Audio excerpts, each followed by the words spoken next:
This is going to be good information all the way around, because what happens is, especially in the time that we're getting into spring season, early summer season, you get into situations where there's lightning storms or storms, and you just wonder, how can I be more prepared? That's what this segment is about, and that's what we're going to give you information about.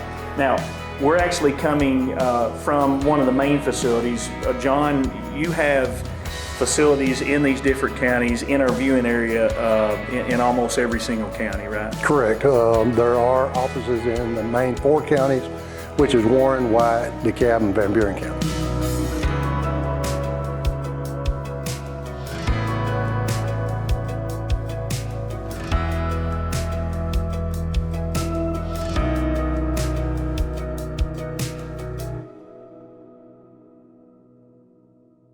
The MyUsage app is a way to conveniently pay online, anytime, day or night. You can also come by any Caney Fork Electric office and sign up for the prepay option available using the MyUsage app. Know exactly how much electricity is used each day and the cost. Best of all, no monthly bill. You can set up email or text alerts, keep track of your usage, and pay your bill, all with the MyUsage app from Caney Fork.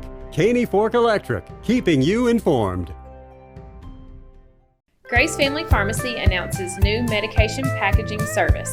It provides a simpler, safer medication experience through convenient, personalized packaging using the latest in pharmacy robotics. We're located at 357 West Main Street. Our phone number is 931-473-6418. McMinnville, you're a great place to be. McMinnville, Tennessee.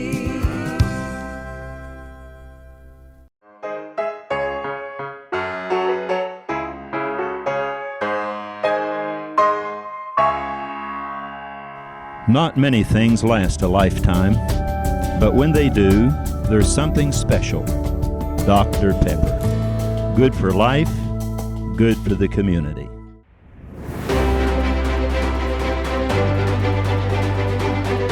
Welcome to another edition of Community Insider.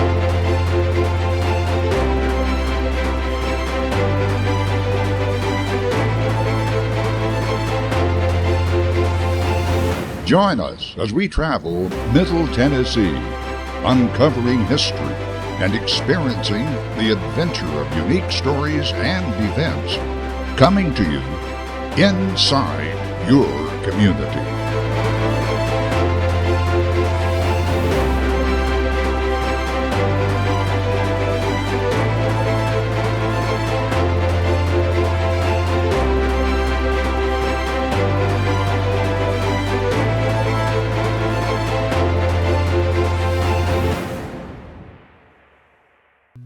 Hello, I'm Jonathan Womack, and welcome to this edition of Community Insider as we bring you to Caney Fork Electric, and we are actually going to be talking about preparedness when it comes to outages, and we have Mr. John Chisholm, who's over, your official title, John. I'm Director of Member Services for Caney Fork Electric. And so this is basically in every single county. Correct. You cover that territory, which is a lot of customers. Correct. We have about 34,000 plus customers. As you can see by our map, we serve 4 main counties, but total we serve 9 counties in total, 5 of those just being partial area. For you that's watching, there could be a chance that you're watching, you have another electrical service that supplies your power, but this is going to be good information all the way around, because what happens is, especially in the time that we're getting into spring season, early summer season, you get into situations where there's lightning storms or storms, and you just wonder, how can I be more prepared? That's what this segment is about, and that's what we're going to give you information about. Now, we're actually coming from one of the main facilities. John, you have facilities in these different counties in our viewing area in almost every single county, right? Correct. There are offices in the main 4 counties, which is Warren, White, DeKalb, and Van Buren County. All right, so some of y'all may have seen John around. You do a lot with community outreach and stuff with Correct. Caney Fork. I see you on pictures. And what is some of the ways that the public that may be watching, how can they find out more information of how y'all are trying to educate the public about safety? Well, we have a lot of different outreach programs. Of course, you can call our office direct. We do presentations for schools. We have safety presentations that we do for kindergarten through 6th grade. We also have some higher education levels that we do safety presentations for. But if we can get the younger viewers to understand that during an outage, a down power line may or may not be energized. It may or may not have made contact in such a way that if you walked even close to that area, you could be subject to being hurt. So we try to train them to understand that, electricity is something that we use every day and we take for granted that it's going to be there, but there is some dangers involved, especially during an outage, if those power lines are damaged or a transformer may be having some issues. So we want to try to make sure that they understand. We do a lot with seniors. We have different programs we do with them. So we try to get the word out as much as we can. We try to post to Facebook during outages. We try to put safety messages out there, or we try to put the information that the members need to know that if we're posting on Facebook, we pretty well know that there's an outage somewhere in the area. We are gradually working to try to get an outage map so that way people can actually view and see that, hey, my area has already been reported. People don't understand that, during a major outage, we're limited on phone lines. And so during major storms, it becomes a little bit of an issue, and we don't want them to feel like they're left out. We want to answer every call we can get to as soon as possible, but our main concern is making sure that they're safe and making sure that we can get power back on safely to them.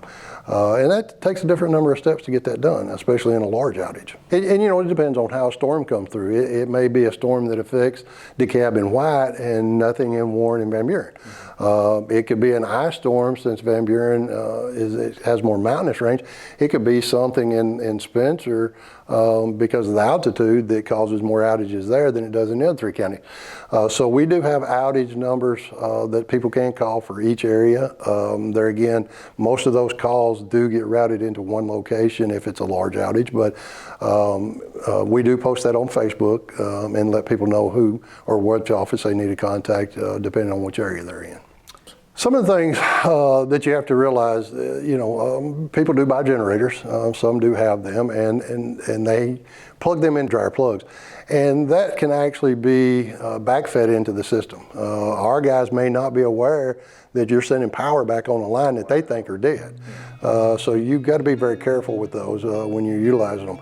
The other thing is if the power's out at your house, driving around could cause some issues with blocking traffic if we get into an area that a tree may be across the road that's taking down a power line, and 4 or 5 people are in line behind that tree, and we know people are traveling, and we know we're going to run into some of those issues. But the longer it takes for us to get the trucks in there to get the tree removed and get the lines back up, is just that much longer that we have to deal with that outage. So if you're out, it's a good idea just stay in the home and let us know you're out, and we will try to restore your services as soon as we can. John, what we have in the background is transformers. Correct. For some of us, we're not maybe sure exactly what a transformer does, but it's something that's going to be near the house, but that's one of many things that actually has to take place in order for us to turn on our lights. Correct.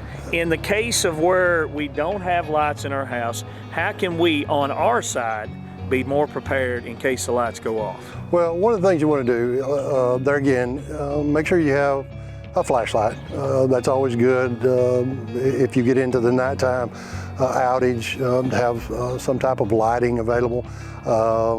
Have a radio that has a battery connection of some sort that you can hear and kind of keep yourself entertained, because I know it gets boring when you don't have the TV anymore, or the computer, or whatever. So how long the cell phones will last, right? Well, and that's another question. We get a lot of times people go, hey, when's my power going to come back on my cell phone? and my question is, hey, is your car out there, and do you have a car charger? Okay. If your battery's getting low on your cell phone, go out and use your car charger to get cell battery recharged. But make sure you have those. Other things you got to be cautious of is opening and closing the refrigerator. In the summertime, when we have a lot of storm damage, a lot of people, will out of, I guess, boredom or whatever, they'll go look in the refrigerator, or they'll, open the refrigerator multiple times. The longer you can keep that closed, the longer that refrigerator will maintain a temperature in there. So if you have to get something or retrieve something out of there, try to do it quickly. But being prepared for an outage is something that we try to make sure people understand. One of our biggest things is those that are on medical electrical need. And by medical electrical need, what I mean is, if you've got an oxygen tank, or you've got a CPAP machine, or you've got something that's medically necessary to be operated by electricity, and you don't have a battery backup for that, have a generator installed in your home, even if it just does, 1 or 2 rooms in the home. That way you can continue with your medical needs and not have that interruption. We try to provide, safe, reliable, affordable electricity, but Mother Nature sometimes has a different outlook on that. And so we're kind of proud of, I think the last I seen, our outage was less than 99.9, so that's pretty good. But it can be as high as 97, but we want, or as low as 97. But we want to make sure that if you have a medical need, make sure you have that backup in place. And those that can't afford that, have another location that you may be able to go to that has that capability, so that you're not without that medical need, because we really will try to get that on as quickly as possible, but depending on the damage that we're looking at, it may take a while before we can get it back on. Of course, we talked about safety and the importance of people being able to have some things in their house. Once their lights goes off, the first steps that they need to make is what? What would be the first things? Contact us. Let us know, that your power's off. If you're not at home and you get home and your power's off and you notice your neighbor's power's off, we've probably gotten a call in that area if multiple areas or multiple homes do not have power.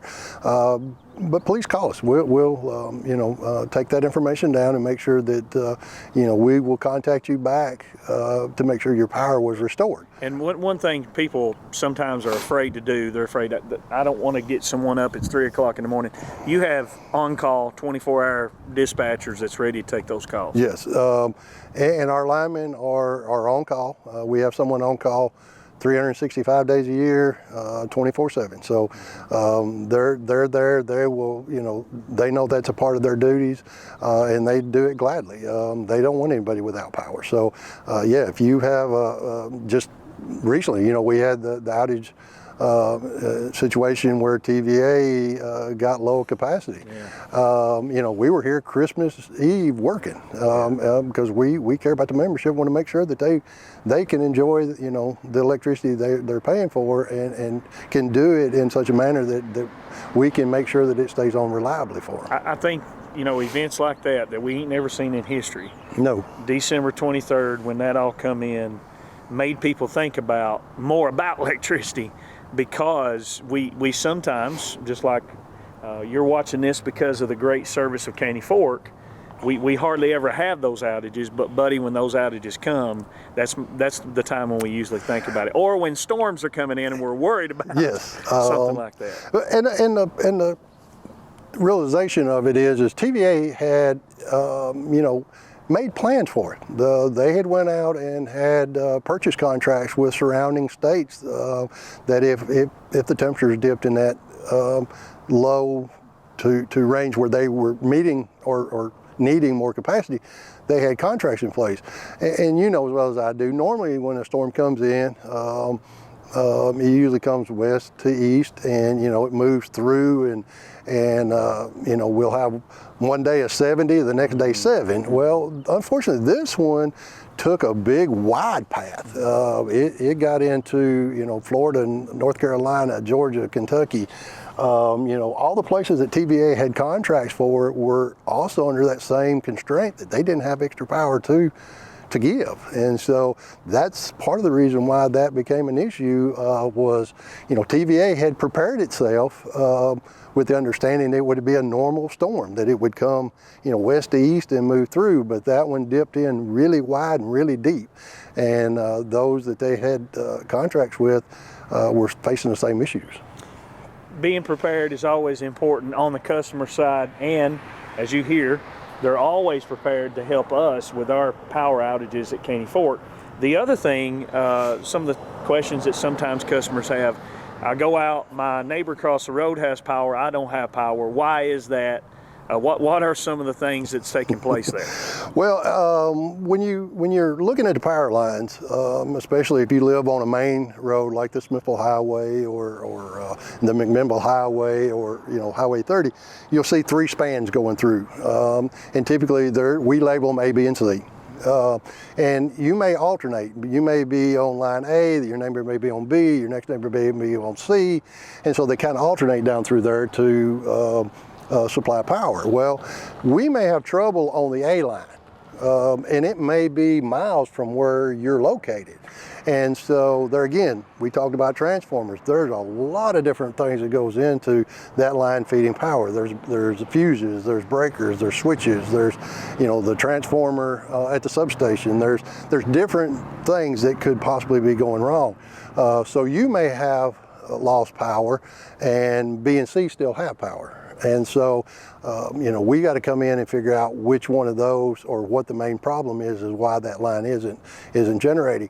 You may also get in a situation where your main line and your secondary line is down or having issues. Your line at your house looks fine and you can't figure out why. You walk outside, the power line's up, there's no issue. Why do I not have power? Well, it may be 5 miles away or 6 miles away where a tree is taking out the main power line. So we got to get that main power line fixed before we get the secondary lines. And then once we get the secondary lines fixed, then we start looking at service lines and trying to figure out the issues from there.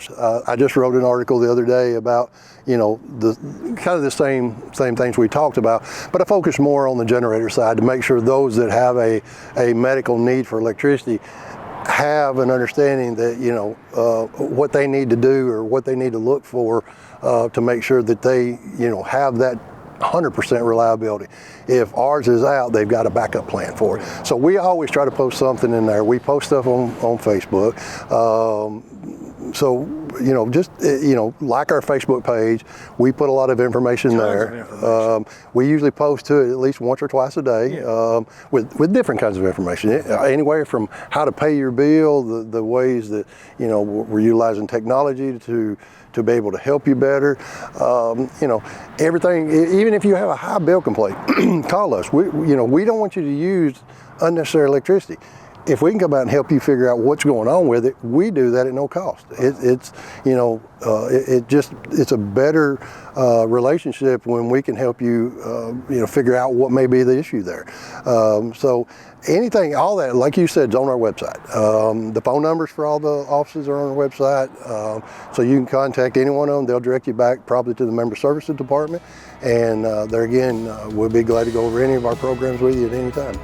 Misplaced the Tennessee Magazine, you can actually find that on the website too, which is on cool. Yes. Digital form. So Thank you for being a part of Community Insider, and like we said, that's what we want to find out, more information how we can be better prepared in the community, and as we say always, we hope to see you inside your community.